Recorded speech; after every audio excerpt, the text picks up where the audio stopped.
Hello, this is the Provoked Prawn, and this is the Corsair Void Pro RGB wireless gaming headset. As you can see, I am currently completely wire free, and there's some of the RGB. Before I get started with that, what is the point in RGB lighting on a headset? I mean, I know gamers love the RGB stuff, and I don't mind it on the keyboard and mouse because you can see that, but seriously, I have got flashing red ears at the moment. You can obviously adjust the colour in the Corsair software, but really, what is the point? Otherwise, this is a pretty decent headset. You're looking at about £100 for a 7.1 virtual over wireless. Um, you can see from the build quality, it's quite an interesting design, a plasticky feel to it, but it doesn't feel cheap. It feels like a good solid design there. Nice big headset, ideal for large heads. A good solid design around here. Nice long microphone. Do find that the mic doesn't bend out or inwards in the way a lot of the others do that I've tested. But the quality of the microphone is pretty good, as you can see. Also interesting. Fold it up and that mutes it. There's also a mute button on the side here and a power button to turn it on and off. But if you look, when I fold this up, not only will it go muted, but a little red light comes on here. So you can see that red light indicates that it is muted and disconnected. I also found while experimenting with the distance of the wireless, because the wireless is pretty good. I've seen on some other headsets that the wireless isn't great, but this one is okay. I can go to the toilet quite easily. I also travelled around the whole house and found it did disconnect after about 3 rooms. So from here upstairs and into a bedroom, the connection was a bit flaky. But you're not going to be using it to run around the house, listen to music while you're vacuuming. It's going to be more of a case of getting up and quickly going to the loo or going to get some food or doing whatever as a gamer, and that's my experience anyway. Downsides are the ear cups, as I've discussed with some other headsets. Logitech do the same, but there's this weird mesh.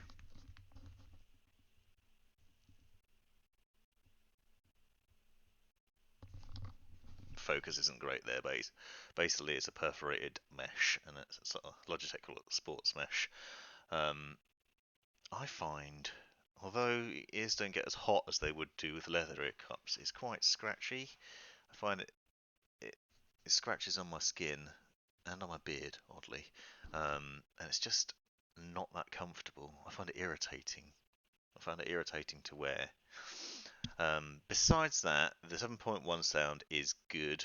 You can switch it on and off in the settings, and there's the usual equalization and whatnot.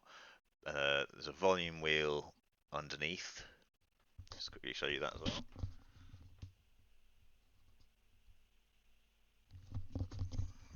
You'll also note the micro USB input there. So one of the things with the wireless is when the batteries run out, it's easy enough to plug in, and the cable is pretty long. Just stretch it, stretch it all the way. You can see how long the cable is. That it's got quite a lot of length to it. One of the issues is it's got a very chunky USB input, which isn't a particular issue, but I tried plugging this into the top of HTC Vive and it won't fit because it's got a very fat plastic outer. Small point, probably not going to be an issue for you. The wireless connection is just a little stick that plugs in, but having a nice long cable is great because if you're running out of battery while gaming and then you have to plug in, you don't want to end up with a short cable that ruins it. So it's great to have that. The audio is really immersive. I found the surround sound, though virtual, is still pretty good, and I could tell where people were coming from. I did find when I first started using it that other people chatting in Discord and what seemed to be quite tinny, but I think it's just a period of adjustment because it was good quality. Of course, they do a very good build quality wise. I've always thought their products are pretty solid. I'm currently testing out their K95 Platinum keyboard and their Glaive mouse as well, and those are both excellent. I just feel like this is the top of the range for their headsets, and the keyboards and other equipment from Corsair is a lot better. I don't know. It's not rubbish. It's £100. it's not the top end and it's not cheap, so it kind of delivers that. I think it's just it's the main downside is these ear cups. They annoy me. I think if they were leather, I probably would find this headset a lot better. It doesn't annoy me on top of my head, I must admit, but just on the ears, I just find it so scratchy. It was far worse than the Logitech, but the Corsair has the same issues. So if you are a fan of leather ear cups, I'll shop around and look for one with that instead.